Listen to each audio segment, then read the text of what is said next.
Halo semuanya, perkenalkan nama saya Maria Dominika Moa. Saya lahir di Jakarta pada tahun 2002, lebih tepatnya 31 Juli. Pada kesempatan kali ini, saya akan menyampaikan video untuk memenuhi tugas UAS mata kuliah Estetika Humanisme. Pada video kali ini, saya memilih tema psikologi humanistik. Ketika kita mendengar psikologi, mungkinkah yang langsung terpikirkan adalah tentang pikiran, perilaku, emosi, atau bagaimana seseorang menghadapi masalah.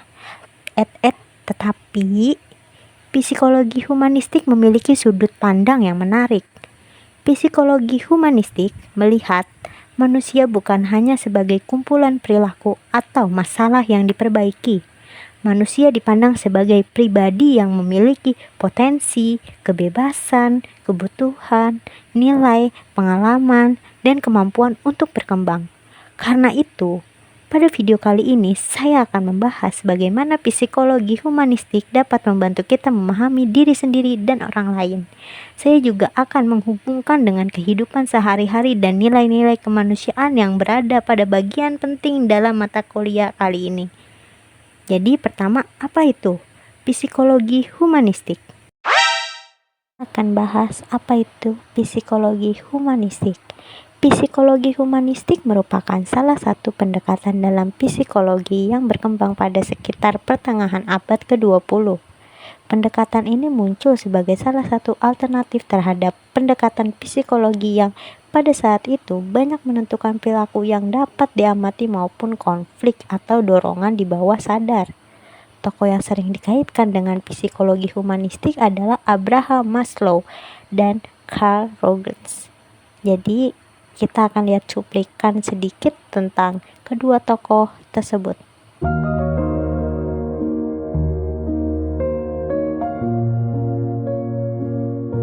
Specifically religious meaning just turned out not to be. Once I tried to generalize them as anything that moves, anything that comes close to perfection.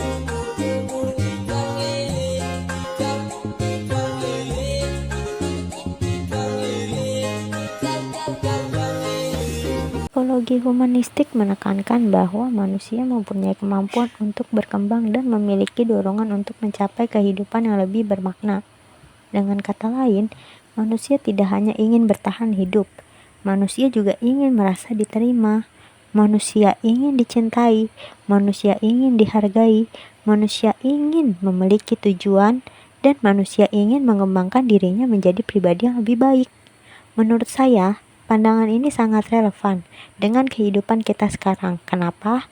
Karena di tengah kehidupan yang semakin cepat, terkadang kita terlalu sibuk mengejar sesuatu sampai lupa bertanya, sebenarnya hidup kita untuk apa? Baik, kita lanjut. Manusia bukan hanya tentang kelemahan. Salah satu hal menarik dalam psikologi humanistik adalah cara pandangan terhadap manusia. Manusia tidak hanya dilihat berdasarkan kekurangan atau masalah yang dimilikinya. Setiap manusia juga memiliki potensi. Misalnya, seseorang mungkin merasa dirinya tidak pintar dalam suatu bidang, tetapi bukan berarti dia tidak bisa memiliki kemampuan yang lain. Mungkin dia memiliki kemampuan berkomunikasi, mungkin dia memiliki kreativitas, mungkin dia memiliki rasa empati yang sangat tinggi, atau mungkin dia memiliki kemampuan untuk bekerja keras dan tidak mudah menyerah. Setiap orang mempunyai potensi yang berbeda-beda. Karena itu, kita tidak harus menilai seseorang hanya berdasarkan satu kekurangan. Begitu juga ketika kita menilai diri sendiri. Terkadang kita terlalu fokus apa yang belum kita miliki sampai kita lupa yang sebenarnya kita punya, kita miliki, dan sangat berharga di diri kita. Kita melihat kekurangan, kita melihat kegagalan, kita melihat pencapaian orang lain. Akhirnya kita tidak bisa merasa diri kita tidak cukup baik. Jadi, menurut saya setiap manusia memiliki proses perkembangan yang berbeda-beda. Hey, well, it's not your fault. I know. No, you don't. It's not your fault. I know. It's not your fault. Right? It's not your fault. It's not your fault. Don't.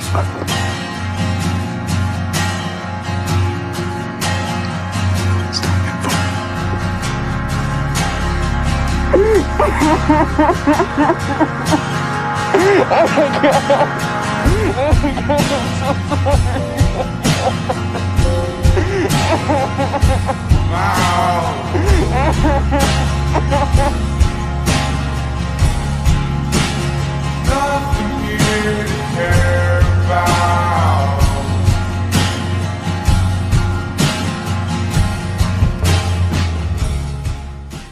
Kita lanjut, salah satu teori yang paling terkenal dalam psikologi humanistik yaitu hierarki kebutuhan dari Abraham Maslow.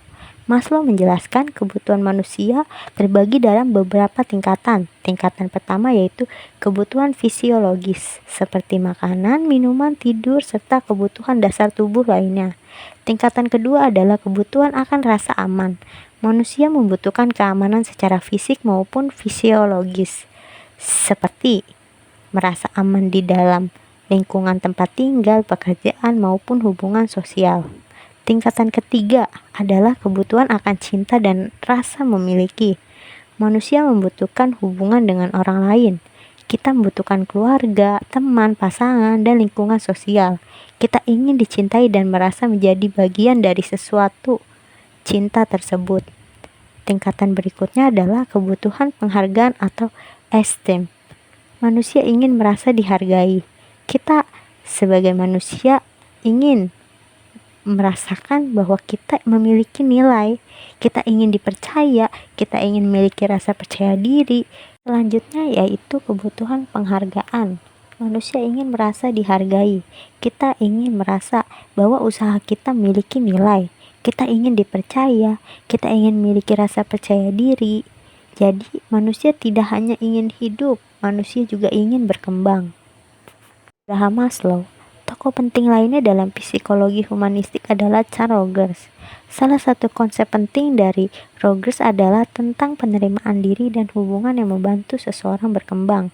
Rogers memperkenalkan prinsip self-contact, yaitu bagaimana seseorang melihat dan memahami dirinya sendiri. Cara kita memandang diri sendiri sangat berpengaruh terhadap hidup kita. Misalnya, jika seseorang terus mengatakan kepada dirinya, "Saya tidak pintar, saya tidak mampu, saya selalu gagal, saya tidak pantas mendapatkan sesuatu yang lebih baik." Lama-kelamaan pemikiran tersebut dapat mempengaruhi cara dia bertindak.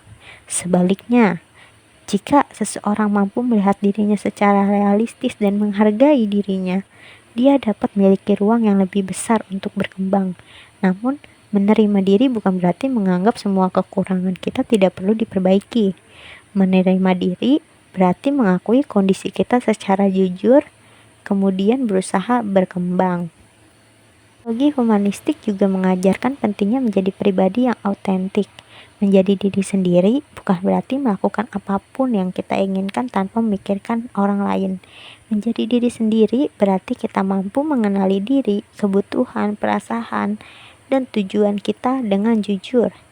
Di zaman media sosial seperti sekarang, hal ini menjadi sangat penting.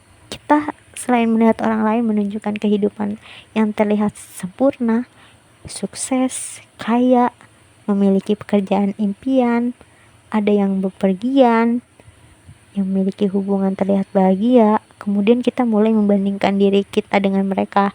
Kita merasa tertinggal, kurang. Itu tidak baik ya.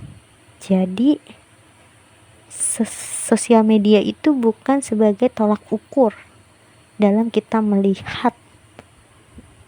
Kita harus menganalisis, kita harus memperbaiki, menjadi semangat buat diri kita ke depannya. Apakah kita udah lebih baik? Apakah kita sudah belajar sesuatu? Apakah kita sudah merasa lebih dewasa? Seperti itu. Jadi apa hubungannya psikologi humanistik dengan estetika? Menurut saya, estetika tidak hanya berkaitan dengan sesuatu yang terlihat indah atau estetik. Keindahan juga dapat ditemukan dalam kehidupan manusia. Misalnya keindahan dalam sikap saling menghargai, keindahan dalam kepedulian, keindahan dalam kejujuran, keindahan dalam keberanian untuk mengakui kesalahan, keindahan dalam usaha seseorang untuk bangkit dari kegagalan, dan keindahan ketika seseorang menggunakan kemampuannya untuk membantu orang lain. Dengan demikian, manusia dapat dilihat bukan hanya dari penampilan luarnya. Ada keindahan yang berasal dari karakter dan tindakan. Menurut saya, manusia mampu menghargai dirinya sendiri dan menghargai orang lain merupakan salah satu bentuk keindahan yang sesungguhnya. Baik, itu yang dapat saya sampaikan mengenai estetika humanisme tentang psikologi humanistik. Selanjutnya akan ada film dokumenter, silakan ditonton. Sekian, terima Hey, kasih. Will. It's not your fault. I know. No, you don't. It's not your fault. I know. It's not your fault. All right? It's not your fault. It's not your fault. Don't fuck.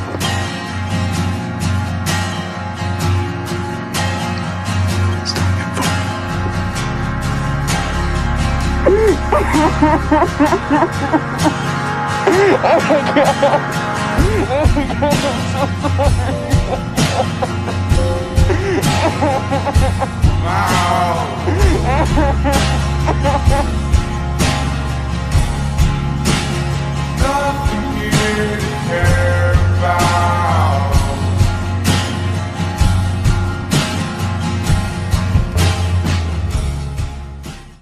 And did you believe in God?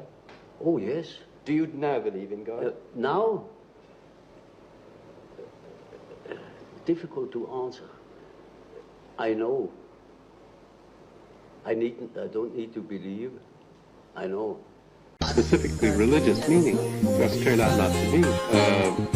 Once I tried to generalize them as anything that moves, anything that comes close to perfection.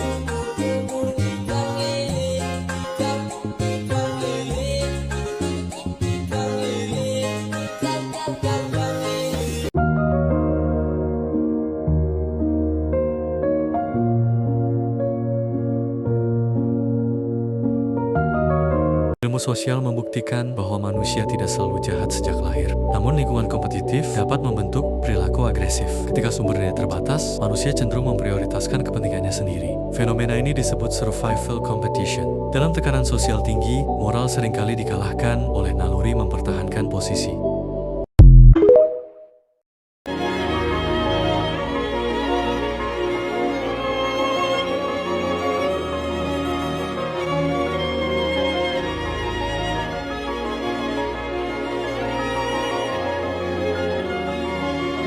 What is humanism?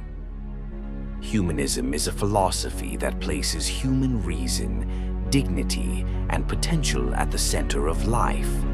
Rather than relying on divine authority or fate, humanism emphasizes ethics, compassion, and responsibility grounded in human experience. From Renaissance thinkers to modern humanist movements, it argues that meaning and progress come from education, empathy, and rational inquiry. At its core, humanism teaches that humans shape their own future through reason, cooperation, and care for one another.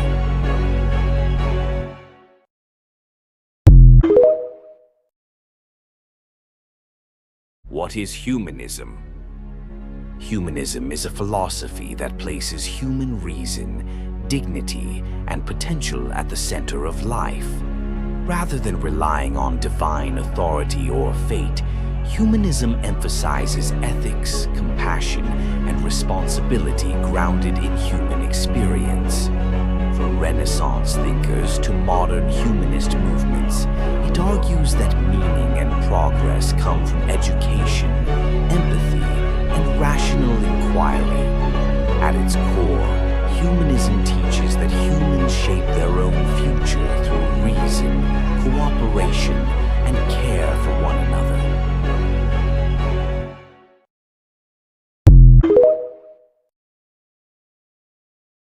What is humanism?